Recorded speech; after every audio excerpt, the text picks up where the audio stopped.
2 Samuel chapter 16. And when David was a little past the top of the hill, behold, Ziba, the servant of Mephibosheth, met him, with a couple of asses saddled, and upon them 200 loaves of bread, and 100 bunches of raisins, and 100 of summer fruits, and a bottle of wine. And the king said unto Ziba, What meanest thou by these? And Ziba said, The asses be for the king's household to ride on, and the bread and summer fruit for the young men to eat, and the wine, that such as be faint in the wilderness may drink. And the king said, And where is thy master's son? And Ziba said unto the king, Behold, he abideth at Jerusalem. For he said, Today shall the house of Israel restore me the kingdom of my father. Then said the king to Ziba, Behold, thine are all that pertained unto Mephibosheth. And Ziba said, I humbly beseech thee that I may find grace in thy sight, my lord, O king. And when King David came to Bahurim, behold, thence came out a man of the family of the house of Saul, whose name was Shimei, the son of Gera. He came forth, and cursed still as he came. And he cast stones at David, and at all the servants of King David. And all the people, and all the mighty men were on his right hand, and on his left.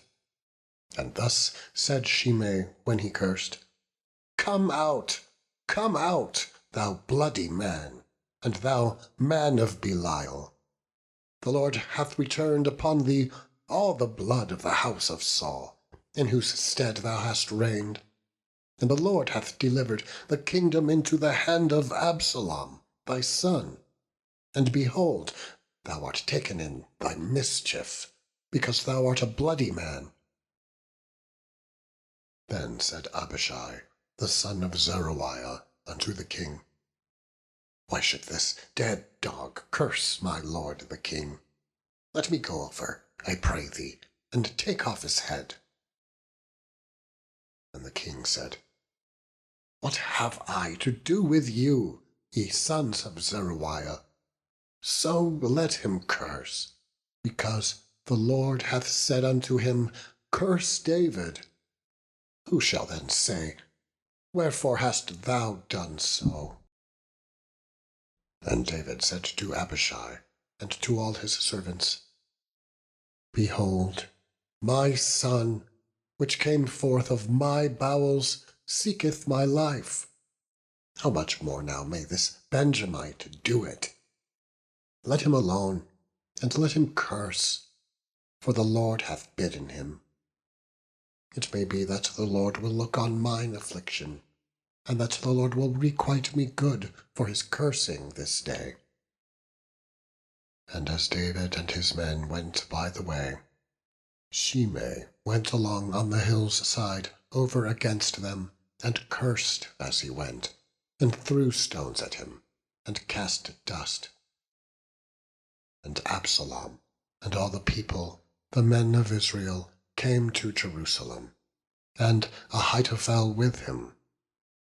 And it came to pass, when Hushai the Archite, David's friend, was come unto Absalom, that Hushai said unto Absalom, God save the king!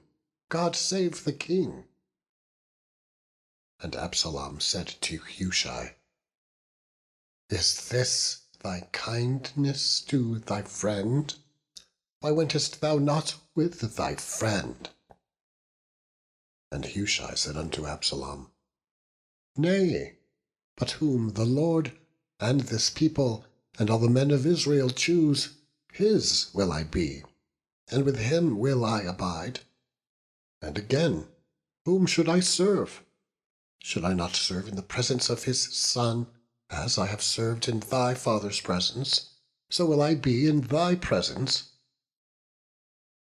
Then said Absalom to Ahithophel, "Give counsel among you what we shall do."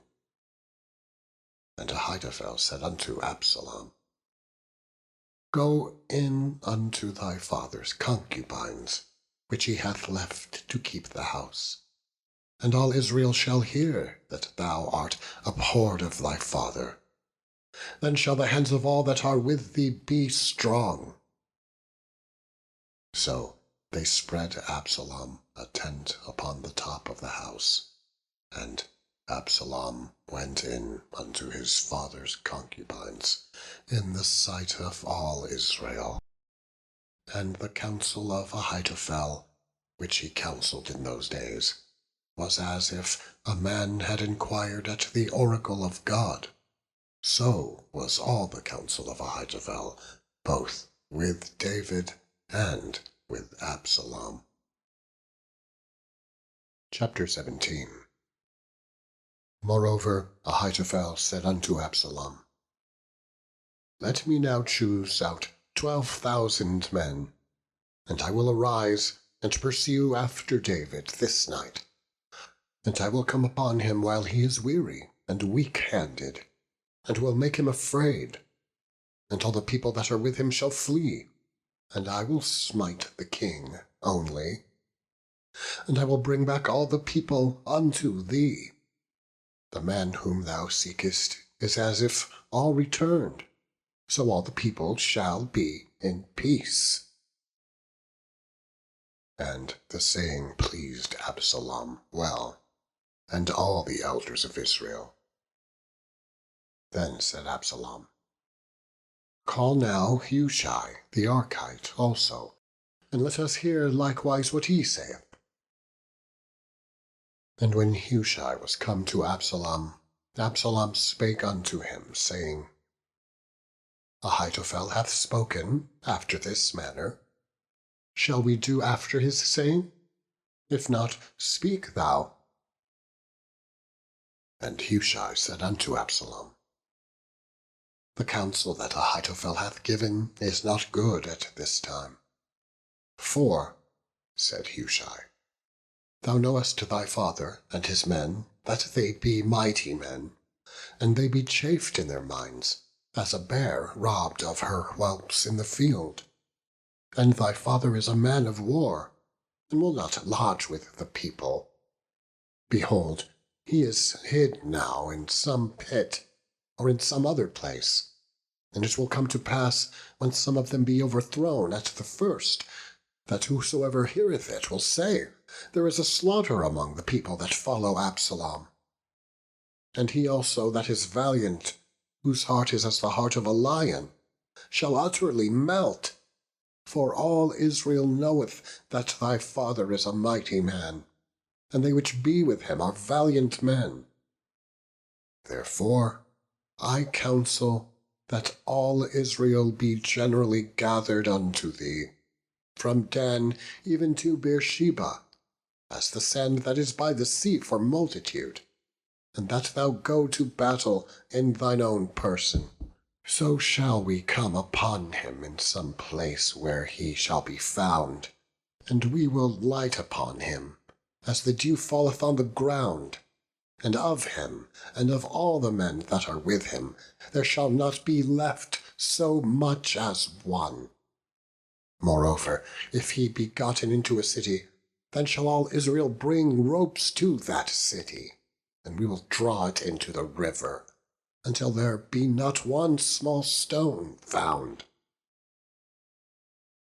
And Absalom and all the men of Israel said, "The counsel of Hushai the Archite is better than the counsel of Ahithophel."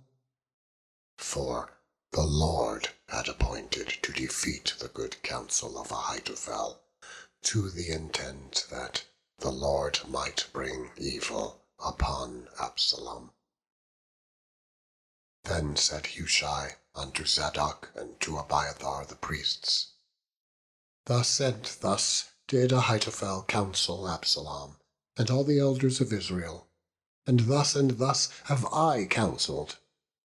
Now therefore send quickly, and tell David, saying, "Lodge not this night in the plains of the wilderness, but speedily pass over, lest the king be swallowed up, and all the people that are with him."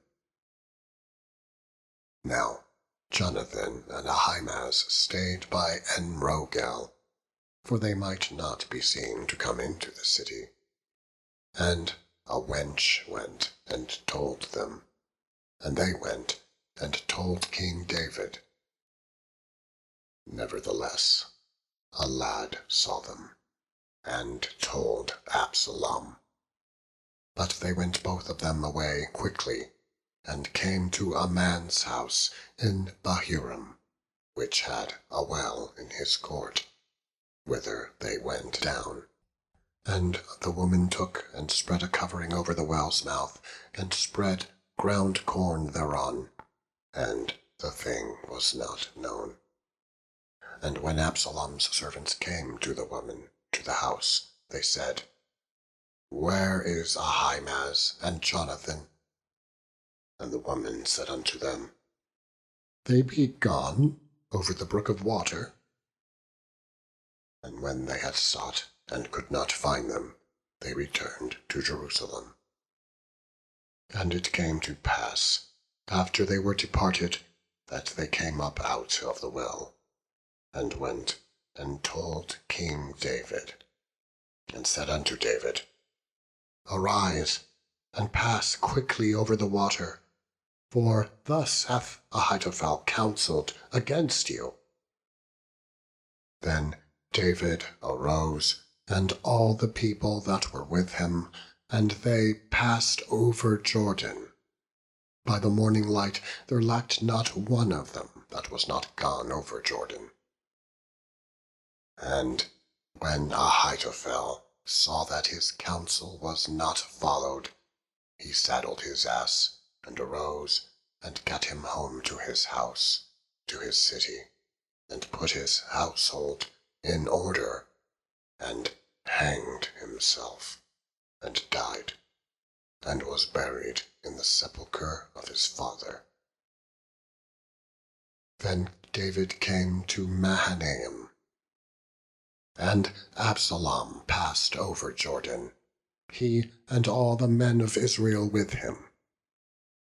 And Absalom made Amasa captain of the host instead of Joab, which Amasa was a man's son, whose name was Ithra, an Israelite, that went in to Abigail, the daughter of Nahash, sister to Zeruiah, Joab's mother.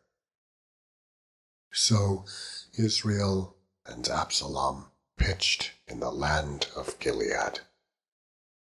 And it came to pass, when David was come to Mahanaim, that Shobai, the wife of Nahash, of Rabbah, of the children of Ammon, and Machir, the son of Ammiel, of Lodebar, and Barzillai, the Gileadite of Rogelim, brought beds and basins, and earthen vessels, and wheat, and barley, and flour, and parched corn, and beans, and lentils, and parched pulse, and honey, and butter, and sheep, and cheese of kine, for David, and for the people that were with him, to eat.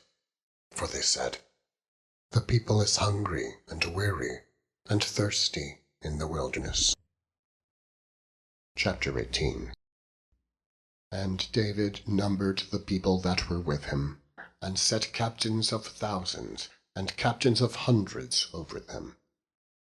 And David sent forth a third part of the people under the hand of Joab, and a third part under the hand of Abishai, the son of Zeruiah, Joab's brother, and a third part under the hand of Ittai the Gittite. And the king said unto the people, "I will surely go forth with you myself also." But the people answered, "Thou shalt not go forth. For if we flee away, they will not care for us, neither if half of us die, will they care for us. But now thou art worth 10,000 of us. Therefore now it is better that thou succour us out of the city. And the king said unto them, What seemeth you best, I will do. And the king stood by the gate side, and all the people came out by hundreds and by thousands. And the king commanded Joab and Abishai and Ittai, saying, Deal gently for my sake with the young men, even with Absalom. And all the people heard when the king gave all the captains charge concerning Absalom. So the people went out into the field against Israel, and the battle was in the wood of Ephraim, where the people of Israel were slain before the servants of David. And there was there a great slaughter that day of 20,000 men, for the battle was there scattered over the face of all the country. And the wood devoured more people that day than the sword devoured. And Absalom met the servants of David. And Absalom rode upon a mule, and the mule went under the thick boughs of a great oak, and his head caught hold of the oak. And he was taken up between the heaven and the earth, and the mule that was under him went away. And a certain man saw it, and told Joab, and said, Behold, I saw Absalom hanged in an oak. And Joab said unto the man that told him, And, behold, thou sawest him, and why didst thou not smite him there to the ground? And I would have given thee 10 shekels of silver, and a girdle. And the man said unto Joab, Though I should receive 1,000 shekels of silver in mine hand, yet would I not put forth mine hand against the king's son. For in our hearing the king charged thee, and Abishai, and Ittai, saying, Beware that none touch the young man Absalom. Otherwise I should have wrought falsehood against mine own life, for there is no matter hid from the king, and thou thyself wouldest have set thyself against me. Then said Joab, I may not tarry thus with thee. And he took 3 darts in his hand, and thrust them through the heart of Absalom, while he was yet alive in the midst of the oak. And 10 young men that bare Joab's armour compassed about, and smote Absalom, and slew him. And Joab blew the trumpet, and the people returned from pursuing after Israel, for Joab held back the people. And they took Absalom, and cast him into a great pit in the wood, and laid a very great heap of stones upon him. And all Israel fled, every one to his tent. Now Absalom, in his lifetime, had taken and reared up for himself a pillar, which is in the king's dale. For he said, I have no son to keep my name in remembrance. And he called the pillar after his own name, and it is called unto this day Absalom's place. Then said Ahimaaz the son of Zadok, Let me now run and bear the king tidings, how that the Lord hath avenged him of his enemies. And Joab said unto him, Thou shalt not bear tidings this day, but thou shalt bear tidings another day. But this day thou shalt bear no tidings, because the king's son is dead. Then said Joab to Cushai, Go tell the king what thou hast seen. And Cushai bowed himself unto Joab, and ran. Then said Ahimaaz the son of Zadok yet again to Joab, But howsoever, let me, I pray thee, also run after Cushai. And Joab said, Wherefore wilt thou run, my son, seeing that thou hast no tidings ready? But howsoever, said he, let me run. And he said unto him, Run. Then Ahimaaz ran by the way of the plain, and overran Cushai. And David sat between the two gates. And the watchman went up to the roof over the gate unto the wall, and lifted up his eyes, and looked, and behold, a man running alone. And the watchman cried and told the king. And the king said, If he be alone, there is tidings in his mouth. And he came apace, and drew near. And the watchman saw another man running. And the watchman called unto the porter, and said, Behold, another man is running alone. And the king said, He also bringeth tidings. And the watchman said, Methinketh the running of the foremost is like the running of Ahimaaz, the son of Zadok. And the king said, He is a good man, and cometh with good tidings. And Ahimaaz called and said unto the king, All is well. And he fell down to the earth upon his face before the king, and said, Blessed be the Lord thy God, which hath delivered up the men that lifted up their hand against my lord the king. And the king said, Is the young man Absalom safe? And Ahimaaz answered, When Joab sent the king's servant, and me thy servant, I saw a great tumult, but I knew not what it was. And the king said unto him, Turn aside and stand here. And he turned aside and stood still. And behold, Cushai came. And Cushai said, Tidings, my lord the king, for the Lord hath avenged thee this day of all of them that rose up against thee. And the king said unto Cushai, Is the young man Absalom safe? And Cushai answered, The enemies of my lord the king, and all that rise against thee to do thee hurt, be as that young man is. And the king was much moved, and went up to the chamber over the gate, and wept. And as he went, thus he said, O my son, Absalom, my son Absalom! Would God I had died for thee! O Absalom, my son,